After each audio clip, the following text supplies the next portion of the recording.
चारों तरफ से घिरने के बाद सुखी ने अपने बचाव के लिए किसी चीफ को फोन किया, लेकिन उसने सुखी को कुछ भी बताने से मना करते हुए उसके परिवार को मारने की धमकी दे दी थी। चीफ की धमकी पाने के बाद सुखी को अब चारों तरफ मौत ही दिखाई देने लगी थी। उसके पीछे एसटीएस पड़ी हुई थी और उनका हाथ कभी भी सुखी तक पहुंच सकता था। और अगर सुखी खुद को बचाने के लिए उनके सामने सरेंडर करे तो उसके ऊपर काम कर रहे लोग उसे जान से मार सकते थे। इधर सुखी जान बचाकर भाग रहा था और उधर दूसरी तरफ सुखी ने जिसको फोन किया था वो एक अंधेरे कमरे में बैठा हुआ था और उसके सामने एक आदमी खड़ा हुआ था। उसके सामने खड़े आदमी का नाम मकसूद था और उसके शरीर को देखकर लग रहा था कि मकसूद अपने सामने बैठे आदमी का बॉडीगार्ड था। आपने सुक्की को ऐसे ही मरने के लिए छोड़ दिया? इससे तो हमारे नीचे काम कर रहे लोगों के बीच गलत संदेश जाएगा चीफ, मकसूद ने अपने सामने बैठे हुए आदमी से कहा। उसकी सिर्फ दाढ़ी और मूंछ मकसूद को दिखाई दे रही थी और अगर सिद्धार्थ या गुरबचन दोनों में से कोई भी वहां पर होता तो वो बता सकता था कि मकसूद के सामने बैठा आदमी वही आदमी था जिसे रात में करीब 10 बजे के आसपास उन दोनों ने बिसलपुर में कश्यप के बंगले पर देखा था। यानी इससे ये बात साफ हो चुकी थी कि सुखी इस मूंछ वाले आदमी के नीचे काम कर रहा था। लेकिन वो आदमी कौन था और बिसलपुर क्यों गया था, इसका खुलासा होना बाकी था। क्या तुम ये बात जानते हो मकसूद कि शतरंज और अपराध की दुनिया में क्या समानता है? चीफ ने मकसूद से सवाल किया। नहीं चीफ, मकसूद ने जवाब दिया। दोनों में अपने राजा को बचाने के लिए प्यादों की बलि दी जाती है, चीफ ने जवाब दिया। समझ गया चीफ, मैं अपने 2 आदमियों को रेडी करता हूं। अगर सुखी या कश्यप में से किसी ने भी सरेंडर करने की कोशिश की तो मेरे आदमी उन्हें मार देंगे। मकसूद ने चीफ को जवाब दिया और उसका जवाब सुनते ही चीफ के दांत बाहर आ गए थे। चीफ का एक दांत चांदी का लगा हुआ था जो उसकी मुस्कान को थोड़ा भयानक बना रहा था। मैं सिर्फ इसीलिए तुम पर सबसे ज्यादा भरोसा करता हूं मकसूद, क्योंकि तुम मेरी बात जल्दी समझ जाते हो, चीफ ने जवाब दिया और उसका जवाब सुनकर मकसूद भी मुस्कुरा उठा था। अभी वो दोनों बातें कर ही रहे थे कि तभी चीफ के बगल में रखा एक फोन बजा और जब चीफ की नजर कॉलर के नाम पर गई तो उसका चेहरा अचानक से भयानक हो गया था। उसके चेहरे की मुस्कान गायब हो गई थी। मकसूद, तुम बाहर जाओ, चीफ ने मकसूद को वहां से जाने के लिए कह दिया था और फिर मकसूद वहां से चला गया था। और जब चीफ ने कॉल उठाया तो उधर से एक आवाज उसके कानों में गूंजी। तुम्हारे अड्डे पर हमला हो गया है और तुम यहाँ बैठे मकसूद को शतरंज की चाल सिखा रहे हो। इतना सुनते ही चीफ की हालत खराब हो गई थी। वो मैंने उसका इंतजाम कर दिया है मास्कमैन, आप इसकी चिंता ना करें, चीफ ने जवाब दिया। और उसकी बातों से यह साफ हो चुका था कि उसके पास जो कॉल आई थी वो सिंडिकेट गैंग के चीफ मास्कमैन की थी। साथ ही साथ ये भी साफ हो चुका था कि ईगल गैंग सिर्फ नाम का ईगल गैंग है, असली काम सिंडिकेट के इशारे पर हो रहा था। यानी अनजाने में ही सही, सिद्धार्थ ने फिर से सिंडिकेट से पंगा ले लिया था। किसने किया ये हमला और उन्हें न्यूट्रल करने के लिए तुम क्या कर रहे हो चीफ, ये बताओ, उधर से मास्कमैन की आवाज आई। ये गैंगवार नहीं बल्कि एसटीएस का हमला है मास्कमैन, इसलिए मैंने शूटर नहीं भेजे हैं, वरना इसमें गवर्नमेंट इन्वॉल्व हो जाएगी, चीफ ने मास्कमैन को जवाब दिया और फिर आगे बोला। हम सुखी को मारकर केस क्लोज करा देंगे मास्कमैन, ये कभी भी नहीं पता चलेगा कि इसके पीछे कोई और इन्वॉल्व है, चीफ ने मास्कमैन को जवाब दिया। बहुत अच्छे, सब कुछ फिनिश करने के बाद आकर मिलो मुझसे, मास्कमैन ने चीफ से कहा और फोन कट गया था। मास्कमैन का फोन कटने के बाद चीफ ने मकसूद को आवाज दी और मकसूद के आने के बाद उसने सुखी को मारने का आदेश दे दिया था। उधर चीफ द्वारा सुखी को मारे जाने का ऑर्डर पास हो चुका था। दूसरी तरफ सिद्धार्थ अभी भी सुखी के बॉडीगार्ड से लड़ रहा था। उसने लगभग सभी लोगों को धूल चटा दी थी, लेकिन उनमें से एक बॉडीगार्ड सिद्धार्थ के ऊपर भारी पड़ रहा था। उसे भारी पड़ता देख सिद्धार्थ ने अपनी मार्शल आर्ट्स की शक्ति को याद किया और उसके मार्शल आर्ट्स की शक्ति को याद करते ही उसके हाथों में मौजूद पारद में से एक नीली रोशनी निकलकर उसकी मुट्ठी में समा गई थी। और उसके बाद जब सिद्धार्थ ने उस मुट्ठी का इस्तेमाल उस आदमी के ऊपर किया तो उसकी पसलियां चटाक से टूट गई थी और वो दर्द के मारे चिल्ला उठा था। उसके गिरते ही ग्रे फाल्कन एक अजीब सी खुशी के साथ चिंचिया उठा था। जिसने उसकी ये गति बनाई थी उसे मार खाता देखकर ग्रे फाल्कन की खुशी का ठिकाना न रहा। सुखी के बॉडीगार्ड्स को मारने के बाद सिद्धार्थ ने ग्रे फाल्कन के पैरों में बंधी जंजीर को खोल दिया था और उसे बाहर निकालने की तैयारी करने लगा था। तभी गुल्लू की आवाज ने उसका ध्यान अपनी ओर आकर्षित किया। इसको बाहर लेकर कैसे जाओगे?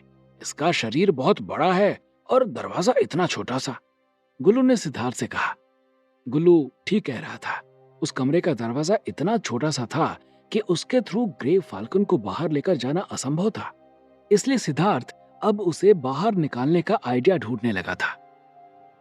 जरूर यहाँ पर कोई और रास्ता भी है जो हमें नहीं मालूम है।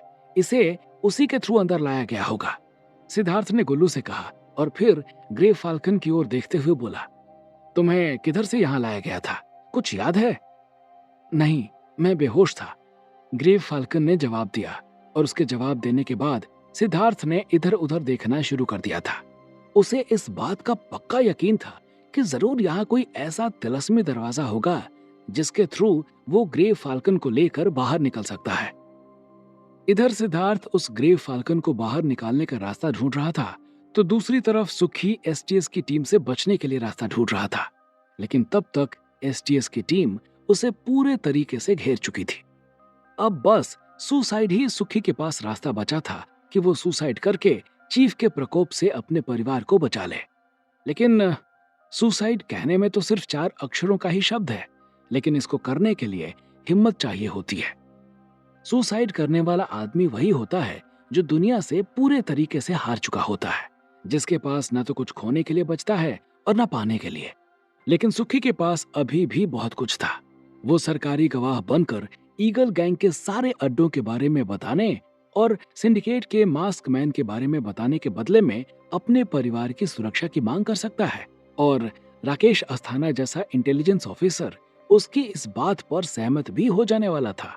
इसलिए सुखी ने चीफ की धमकी की परवाह ना करते हुए सरेंडर करने का निर्णय लिया और गाड़ी रोक दी थी। सुखी की गाड़ी रुकते देखकर उसका पीछा कर रही सारी गाड़ियां रुक गई थी। गाड़ी रुकने के बाद 4 पिस्तौलधारी एजेंट उसकी कार की तरफ बढ़ रहे थे। हालांकि उनके ऊपर हमले का खतरा था, लेकिन ड्यूटी होती है।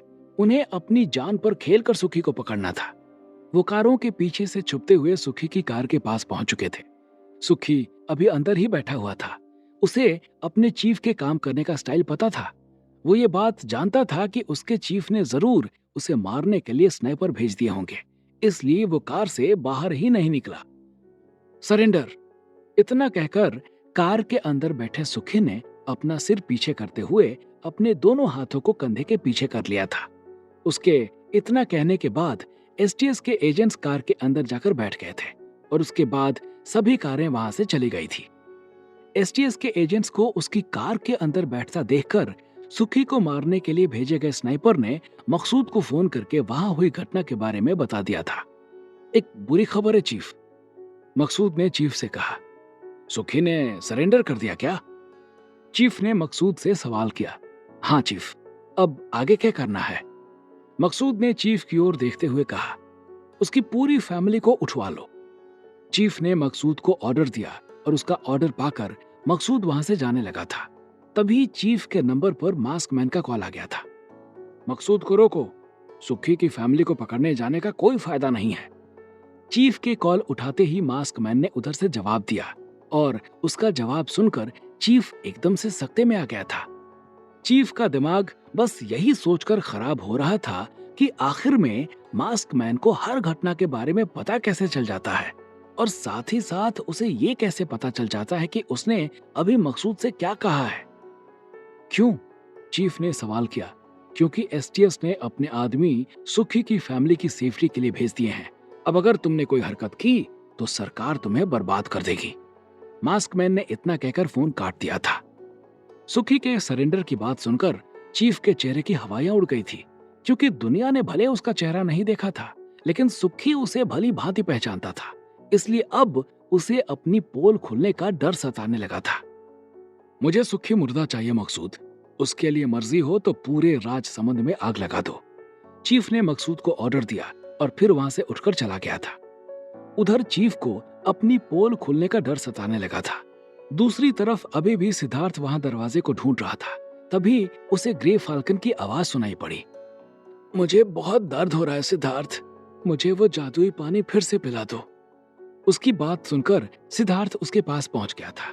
उसने जादुई बारिश करके उस ग्रे फाल्कन को पानी पिलाया और उसके साथ साथ उसने ग्रे फाल्कन के कटे हुए पैरों पर भी जादुई बारिश करनी शुरू कर दी थी, जिससे उसके पैरों के घाव भरने लगे थे। उसके पैरों के घावों को भर रहे सिद्धार्थ की नजर वहां लगे एक लाल बटन के ऊपर चली गई थी। वो लाल बटन सिद्धार्थ को थोड़ा सा अजीब लग रहा था। सिद्धार्थ ने जादुई बारिश कराना बंद कर दिया था और उस लाल बटन की ओर चला गया था। सिद्धार्थ को उस तरफ जाते देखकर गुल्लू भी उसके पीछे पीछे चला गया था। ये कैसी लाल बटन है गुल्लू? सिद्धार्थ ने गुल्लू से सवाल किया।